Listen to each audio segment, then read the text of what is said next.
La réponse de Vinicius à l'annonce de sa non-prolongation au Real. Vinicius Junior, qui aurait refusé la première offre de prolongation de contrat faite par le Real Madrid, a communiqué à sa manière sur le sujet.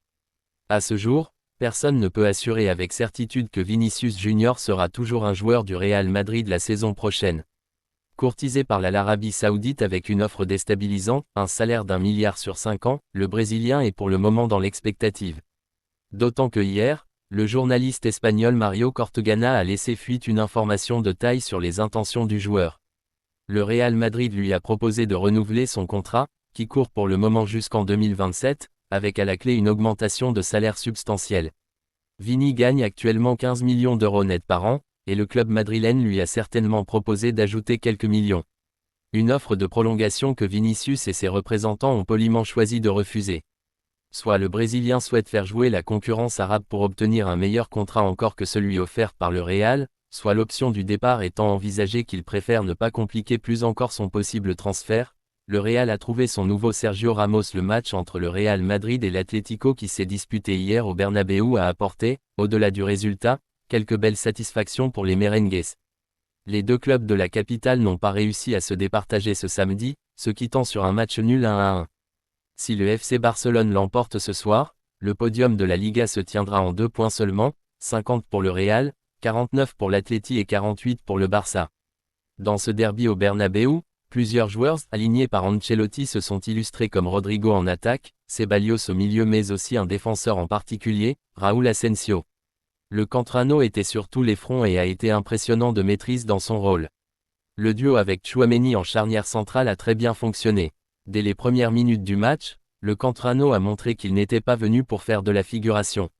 Raúl Asensio, 21 ans, s'est jeté au sol pour couper une attaque adverse et a réclamé derrière le soutien du public du Santiago Bernabéu avec des grands mouvements de bras, un derby réussi.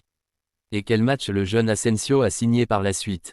Sa vélocité et son agressivité lors des débats avec les colchoneros ont émerveillé le Bernabéu, qui ne s'est pas privé de l'ovationner à plusieurs reprises. Les statistiques illustrent assez bien la belle soirée de l'Espagnol. Il a gagné 5 duels sur 5, ne s'est jamais fait dribbler par le rival, a réalisé 4 interceptions, et a réussi 96% de ses passes, 49 sur 51. Il a été fantastique, a déclaré Ancelotti après coup. Autant de signes qui montrent qu'Asensio, dont la valeur marchande est subitement passée de 300 000 € à 7,5 millions d'euros, est passé à la vitesse supérieure. L'été dernier, il a reçu une offre de Manchester City mais aujourd'hui, le Real n'envisage absolument pas de le vendre. Le prochain défi du défenseur sera de taille. Alaba et Rudiger seront toujours absents pour le déplacement du Real Madrid à l'Etihad dans 2 jours, ce qui fait que c'est Raúl Asensio qui aura, avec son coéquipier Tchouaméni, la lourde tâche de freiner Erling Haaland. Une nouvelle opportunité de montrer qu'il a les atouts pour faire une brillante carrière à la Casablanca. Barça, une énorme offre est sur la table pour Lewandowski. Robert Lewandowski continue d'impressionner cette saison avec le FC Barcelone, affichant des statistiques exceptionnelles en Liga, 12 buts, 2 passes décisives, et en Ligue des Champions, 9 buts en 7 matchs. Cependant, à 37 ans, l'attaquant polonais semble se rapprocher de la fin de sa carrière européenne. Selon El Nacional, l'Arabie Saoudite serait déterminée à attirer Lewandowski avec une offre salariale colossale.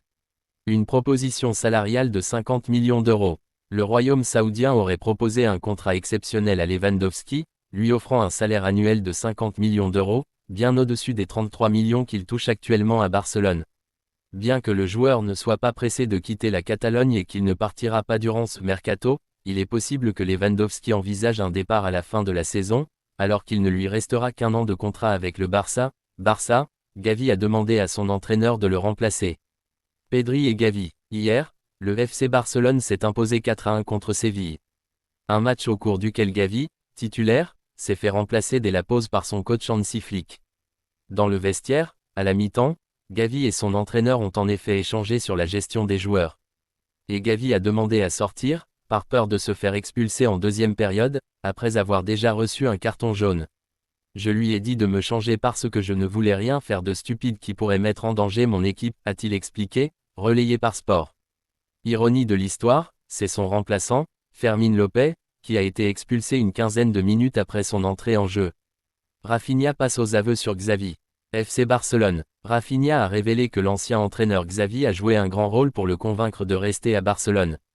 Rafinha passe aux aveux sur Xavi. Rafinha a révélé que l'ancien entraîneur Xavi a joué un grand rôle pour le convaincre de rester à Barcelone. Rafinha est un joueur clé pour le Barça. En superbe forme cette saison. Dit que Xavi l'a convaincu de rester. Qu'est-il arrivé? Rafinha a été en grande forme cette saison, marquant 23 buts toutes compétitions confondues et enregistrant également 15 passes décisives. La saison dernière, il a quelque peu peiné à obtenir du temps de jeu sous la direction de Xavi, avec 17 titularisations en Liga, et il a ensuite été associé à un départ de Camp Nou. Maintenant, cependant, l'international brésilien a expliqué que Xavi avait en réalité été décisif dans sa décision de rester, tandis que son remplaçant, Flick, a également pris le temps de dire à Rafinha à quel point il est important pour son projet. C'est eux que Raphinha a dit. Rafinha a déclaré à France Football, bien qu'il y ait eu beaucoup de rumeurs sur mon départ la saison dernière, lui, Xavi, n'a cessé de me dire qu'il comptait sur moi. S'il n'avait pas été l'entraîneur du Barça, je ne porterais pas ce maillot que j'ai toujours rêvé de porter. Xavi était convaincu qu'avec beaucoup de travail, je deviendrais un joueur important. À propos de Flick, il a ajouté, lorsque son arrivée a été officialisée, il m'a appelé et m'a dit qu'il comptait sur moi comme l'un des joueurs, sans me connaître ni m'avoir vu m'entraîner. Cela a été très important dans ma décision de rester. Je savais que ce serait important pour l'équipe. Barcelone, le verdict est tombé pour Araujo. Touché face au FC Séville, 4-1, et contraint de sortir en première période, le défenseur du FC Barcelone Ronald Araujo a passé des examens médicaux ce lundi.